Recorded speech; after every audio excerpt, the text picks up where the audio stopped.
Assalamualaikum warahmatullahi wabarakatuh. Perkenalkan, kami dari kelompok 1 akan menjelaskan tentang analisis Good Corporate Governance PT Indofood Sukses Makmur Tbk. Selanjutnya akan dibacakan oleh Vindi. Yang pertama ada profil perusahaan. PT Indofood Sukses Makmur Tbk adalah perusahaan makanan dan minuman terintegrasi terbesar di Indonesia yang terdiri pada tahun 1990. Indofood dikenal sebagai a Total Food Solution Company karena mengelola seluruh rantai produksi, mulai dari produksi bahan baku, agribisnis, pengelolaan bahan makanan, bogasari, pengelolaan makanan konsumen, Indofood CBP, dan hingga pendistribusian melalui Indomarko. Perusahaan ini memiliki jaringan pabrik yang terbesar di banyak wilayah Indonesia serta pasar yang telah mencapai internasional. Indofood juga aktif dalam kegiatan keberlanjutan, inovasi produk, dan memperkuat rantai distribusi nasional. Kemudian ada jenis industri. Indofood beroperasi di beberapa sektor industri. Yang pertama ada FMCG, Fast Moving Consumer Goods, produk makanan dan minuman, industri agribisnis, perkebunan kelapa sawit, produk CPO dan turunannya, industri tepung terigu melalui Bogasari Flours Mills, distribusi dan logistik melalui Indomarko, special food, nutrition, makanan bayi, sereal, dan nutrisi khusus. Keberagaman sektor ini membuat Indofood memiliki struktur bisnis yang besar dan kompleks. Selanjutnya ada produk dan layanan. Indofood memiliki portofolio produk yang sangat luas. Di antaranya ada mie instan seperti Indomie, Sarimi, dan Supermie. Kemudian ada dairy product, ada Indomilk, Cap Enak, Milku. Snacknya ada Citato, Kitela, dan Jets. Seasoning dan kulinerinya ada sambal Indofood, kecap Indofood, dan bumbu masak, nutrition dan special foodnya ada Promina, ada Sun, tepung terigunya ada Bogasari, segitiga biru, dan cakra kembar. Agribisnisnya ada minyak kelapa sawit, produk turunan sawit, dan benih unggul. Produk-produk tersebut menjadikan Indofood pimpinan besar di berbagai kategori. Kemudian ada karyawannya. Per 2020, Indofood mempekerjakan sekitar 90.000 hingga 100.000 karyawan yang tersebar di seluruh divisi usaha. Jumlah yang besar ini menunjukkan skala operasional yang luas dan kebutuhan manajemen sumber daya manusia yang terstruktur dengan baik.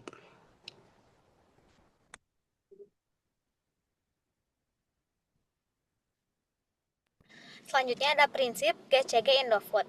Indofood menerapkan GCG berdasarkan 5 prinsip utama, yaitu yang satu ada transparansi, keterbukaan informasi kepada publik melalui laporan tahunan, laporan keberlanjutan, dan publikasi ESG. Yang kedua ada akuntabilitas, pembagian tugas dan tanggung jawab yang jelas antara komisaris, direksi, dan komite. Yang ketiga ada responsibilitas, kepatuhan pada peraturan pemerintah, lingkungan, tenaga kerja, dan pajak.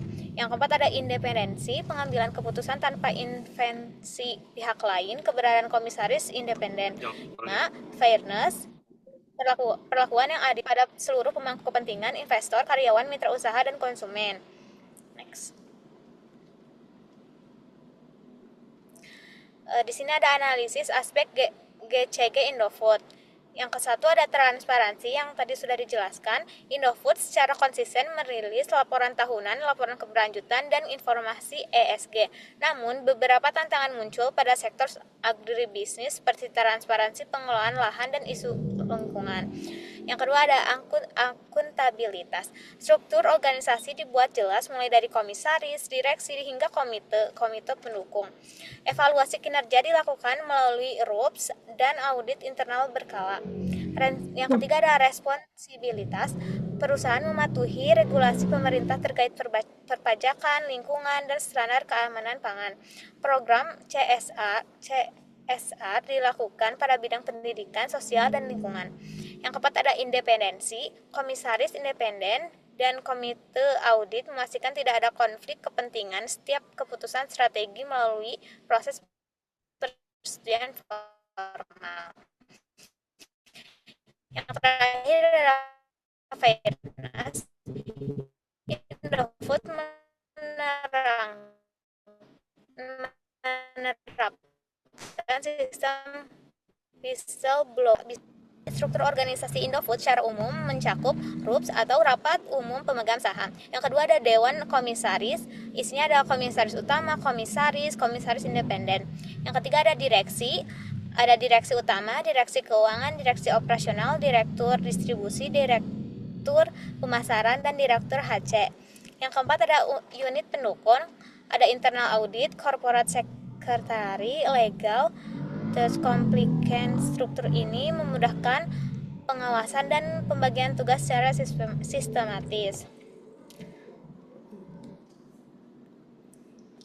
Komite-komite di bawah ini, komite-komite di bawah komisaris, ada komite audit, mengawasi proses audit internal dan eksternal, memeriksa keuangan, memastikan kepatuhan, dan mengidentifikasi risiko signifikan. Ada komite nominasi dan remunerasi, yaitu menentukan kriteria pengangkatan direksi dan komisaris. Yang kedua ada menilai kinerja dan menetapkan remunerasi berbasis kompetensi dan pencapaian KPI. Terus ada komite tata kelola perusahaan, mengawasi implementasi GCG di seluruh lini perusahaan. Yang kedua ada menilai kepatuhan corporate policy, etika bisnis, dan pelaksanaan whistleblowing system. Terus ada komite manajemen resiko, mengidentifikasi potensi resiko operasional, keuangan, regulasi, mengawasi mitigasi resiko terutama pada sektor agribisnis dan manufaktur pangan. Analisis GCG, komite-komite ini memastikan bahwa aspek transparansi, akuntabilitas, dan independensi berjalan seimbang sesuai standar OJK dan ASEAN Corporate Governance Scorecard. Selanjutnya akan dibacakan oleh Chelsea. Proses bisnis utama Indofood yaitu mencakup prosesmen bahan baku, pengadaan gandum, minyak sawit, susu, dan bahan pendukung produksi lainnya.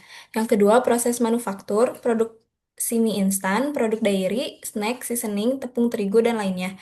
Yang ketiga, ada quality control atau QC, penguji bahan baku, proses, dan produk akhir menggunakan standar ISO dan HACCP.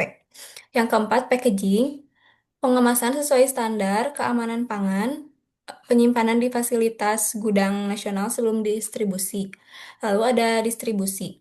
Dilakukan melalui Indomarko, jaringan distribusi terluas di Indonesia. Yang keenam ada marketing dan sales, strategi promosi, riset pasar, dan penetrasi ke retail modern dan tradisional. Yang ketujuh ada feedback dan improvement, evaluasi konsumen, inovasi produk, dan perbaikan berkelanjutan.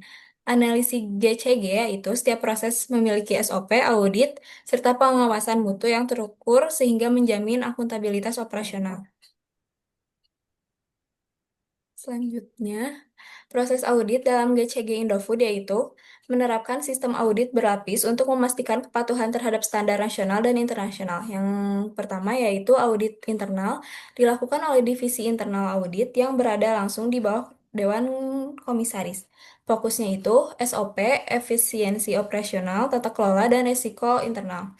Yang kedua, audit eksternal dilakukan oleh kantor akuntan publik atau KAP independen. Fokusnya yaitu kewajaran laporan keuangan sesuai PSAK dan IFRS. Yang ketiga, audit kepatuhan atau compliance audit, memastikan perusahaan patuh terhadap regulasi OJK, BEI, BPOM, K3, lingkungan, dan ketenaga kerjaan. Yang keempat, audit manajemen risiko, identifikasi potensi risiko di setiap lini bisnis. Yang kelima, audit sertifikasi ISO 901, ISO 22000, HACCP, dan sertifikasi halal secara rutin. Analisis GCG-nya, adanya audit berlapis memastikan akuntabilitas, transparansi, dan mitigasi risiko yang kuat. Estimasi tarif implementasi GCG-nya, walaupun tidak dipublikasikan secara terbuka, estimasi biaya penerapan GCG pada perusahaan sebesar Indofood adalah audit eksternal 10-25 miliar per tahun, audit internal 5-15 miliar, honorarium komite dan komisaris 3-8 miliar, pengembangan sistem tata kelola, WBS Compliance Tools yaitu 2-5 miliar, pelatihan GCG dan manajemen risiko 1-3 miliar, total estimasi keseluruhan yaitu 20-50 miliar per tahun. Biaya ini mencerminkan pentingnya penerapan GCG sebagai investasi untuk keberlanjutan dan kepercayaan publik.